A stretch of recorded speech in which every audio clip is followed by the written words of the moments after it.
YouTube podcast world, what's good, family?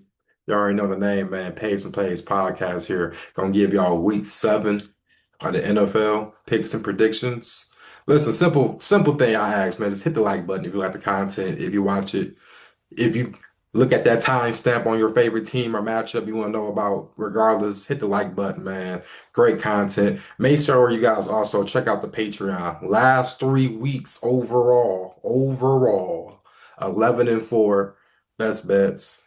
You can't beat it, man. We've been on the heater. Pay attention to the YouTube shorts, all of that, bro. We've been cooking, really been cooking with it. All right. So anyway, let's get right into it. We got Thursday night football.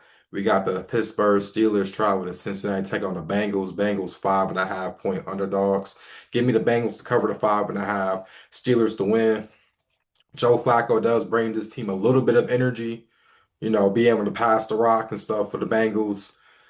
And really with Pittsburgh, let's be real, bro. They got a break last week because Cleveland couldn't score anything. This Cincinnati Bengals team is at least scoring somewhere maybe in the 20s. I wouldn't personally pick a side. I would actually like the total. I think over 42.5, just because what I just said. Both teams are not going to stop each other defensively. Both teams can't run the ball, so you already know what they're going to be. They're going to be doing a lot of throwing the ball. I would look into Aaron Rodgers passing props, look into Joe Flacco's passing props. That would be my idea to tackle that game. Next game, we got the LA Rams versus the Duval Jacksonville Jaguars. This is in London, England.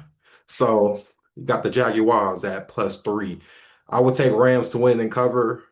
If it was a regular game in Duval, I might have went Jacksonville, but I mean, there's no science with these games, bro. These London games has been very competitive, very close, and I mean the Jaguars are more familiar with doing all of this, so yeah, whatever you think, man. I'm staying away from this one, but like I said, I would pick the Rams to win and cover though. Next game, you got the New Orleans Saints traveling Chicago to take on the Bears. Bears 5.5 point favorites. Give me the Saints to cover, Bears to win. It's a simple fact that if I'm the Saints, I'm attacking this Bears defense running the ball. And if you can run the ball on this team, you're going to keep this game close because they can't stop anybody. I will tackle Alvin Kamara, maybe rushing attempts. Kendre Miller, rushing yards or attempts. I would look at one of those two running backs for attempts. Listen, Kellen Moore, I think he's going to be a good coach. He keep these games competitive with the Saints, and that's all he really asks for a first-year head coach when he's trying to figure it out, right? Can you keep these games at least competitive? 5.5, I can see it happening. This Bears team, like I said, I like them what they done offensively, but I mean, you can't stop the run, and that's really the Saints' main go-to at this point. Next game, you got the New England Patriots traveling to Nashville to take on the Tennessee Titans. Titans +7 point underdogs. I want to say Titans to cover, Patriots to win, just off the strength of the new interim head coach thing. I know it's Mike McCoy, so it may not really mean much. And, Mike Vrabel revenge game. I think he just cares about winning the game. I don't think Cam Ward is bad. I don't think he's trash. It's just he's already in a bad scenario. That's all I gotta say.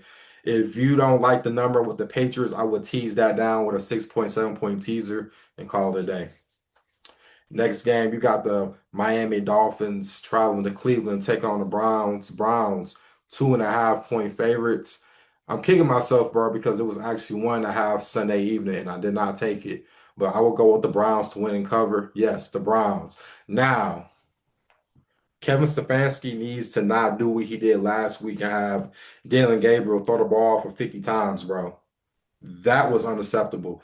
They need to go to their strength, which is running the ball against this team in Miami who can't stop anybody. This would be the perfect situation.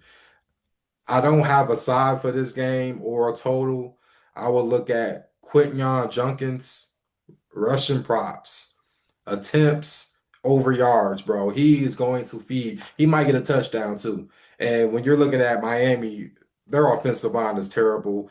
And I have never seen Myles Garrett ever get manhandled like he did last week, which was shocking. He's going to feast off this offensive line because they can't block a soul. And we know Tua's bound to be. Bro, and you know my problem with Tua, he's gonna call these people out, bro. But yet again, you are the quarterback, so win or lose is really all on you. You threw three picks, so why are you calling out teammates? Come on, bro.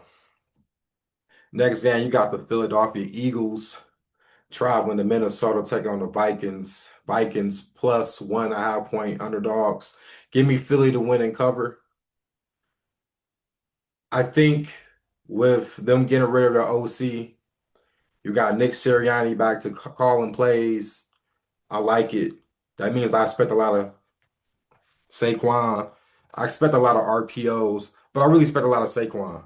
And eventually they're gonna open it up and throw the ball to AJ Brown and Devontae Smith. I'm very optimistic with this. Yes, the injuries on the secondary is a little alarming because you know the Vikings got two good studs at receiver, but I'm hearing reports about JJ McCarthy might be playing, and go blue for my man JJ McCarthy. But first coming back, if he does play. Still, even if it's Carson Wentz is dealing with a stiff shoulder.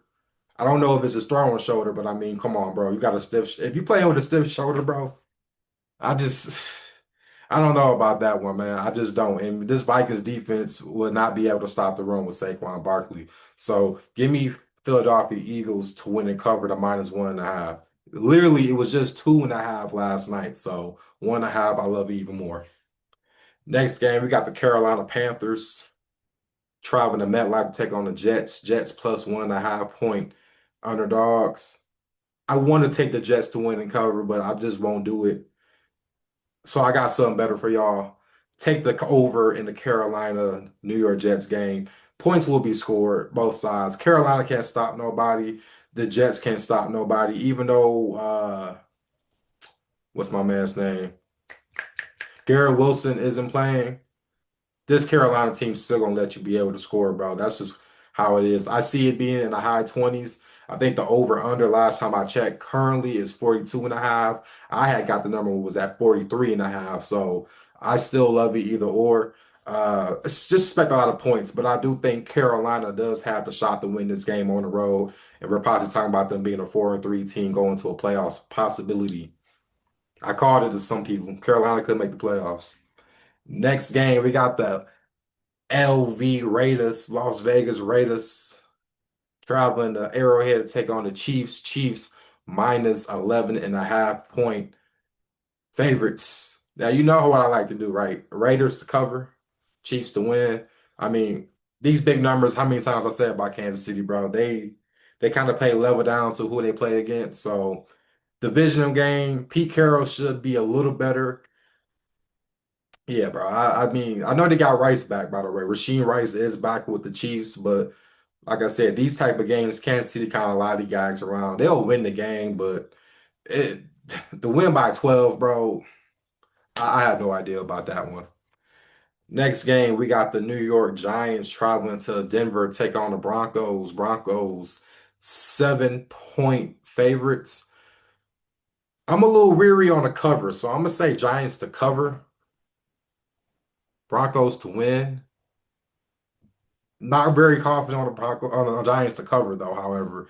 And I know what people are about to say is, oh, the Giants team is going to elevation and Jackson Dart is going to be, dude, Jackson Dart is from Utah. I don't think that elevation is going to affect him. I don't even think it's going to affect Scatterboo because he's from California. So anywhere with high elevation and mountains, I think they're okay. The other team I can maybe understand. And I mean, this offensive line is just garbage. So that's the catch. I mean, the Broncos got a good defense. The offense is not bad, but you almost kind of have to question maybe was it just because it was a London game? And the fact that they did just come from a London game and it's not a bye week and Giants had a little bit extra time to prepare, that is also a mental note to think about. So I wouldn't mind taking Jackson Dart over his rushing props because this guy does take off a lot. And I mean, if the defense is coming at him, I could see him doing that, but I wouldn't mind you taking the teaser, 6, 7 point teaser with the Broncos and taking that down and just win. Next game, you got the Indianapolis Colts at the LA Chargers. Chargers 1.5 point favorites. I want to say Colts to win and cover, but Daniel Jones was doing some Daniel Jones stuff last week, bro, and it makes me wonder, bro, when you got Herbert on the other side, who will be ready to torch this secondary? Because if Jacoby Brissett can move the ball down the field on this team, I mean, and this is even when Marvin Harrison went out of the game, he was still moving the ball with him. You think Justin Herbert can do this? And I know the problem with Harbaugh is sometimes he's too conservative, and that did almost hurt him against Miami. So I do think they are going to be a little bit more aggressive because this is actually going to be a good competitive game. 1.5, either or. I will lean towards the over in the total though, because I do think points will be scored both sides. Next game, you got the Green Bay Packers traveling to Arizona to take on the Cardinals. Cardinals 6.5 point underdogs. Cardinals to cover, Packers to win. I don't know what's going on with my Packers, bro. They just can't cover games right now. They haven't been playing well defensively. Maybe this is the game where they wake up. But if Jacoby Brissett is playing, that's probably why I would say Cardinals to win. I mean, Cardinals to cover, correction, not to win, but to cover. If it's Kyler Murray, bro, you never know, bro, because he's like a walking joker card. But what I would say is if you like the Packers to win, take it in the teaser, bro. Like I said, 6.5. Go ahead and tease that down, bro. Come on, man. Let's be smart. Next game, you got the Washington Commanders at Jerry World to take on the Dallas Cowgirls. Cowgirls plus 1.5 point underdogs. Give me the Commanders to win and cover. Commanders has got the overall better defense. I know both. I know it don't really say much when both of these teams' defense is kind of in, but I mean, dude, we all know the Washington should have won that game and they never fumbled that ball, bro. They was just doing time management shit. I do think they kind of wake up from that. I do actually like that. And with the Cowboys losing to the Panthers, it's like I already said it, bro. Points will be scored in this game because they're not stopping anybody. And I just think that the Commanders have a better shot because it's going to take down to the last few plays and what defense will be able to show up when it matters. I'm going to take my chance and say the Commanders on this one. Next game, we got the Atlanta Falcons traveling to the 49ers to take on the 49ers, of course. 2.5 point favorites for the 49ers. Give me the 49ers to win and cover. Not a lot of science to it, bro. I mean, they just lost Eric Warner too. So see, the more I'm saying it, bro, I would just stay away from this game, man. This in Atlanta, to be honest with you, they didn't have to play from behind, so it was easy for them to play ahead and have and Bijan had a hell of a game because they didn't have to do much, bro. They were already up, and they was just using time management at that point. 49ers, I mean, Mac Jones is playing pretty straight. I give him that. And I mean, they are back at home. There's maybe a little bit more momentum, but I just don't know about Michael Penix, bro. I just don't know. Besides him always throwing to Drake London. So I would say Drake London anytime touchdown, that'll probably be a good play.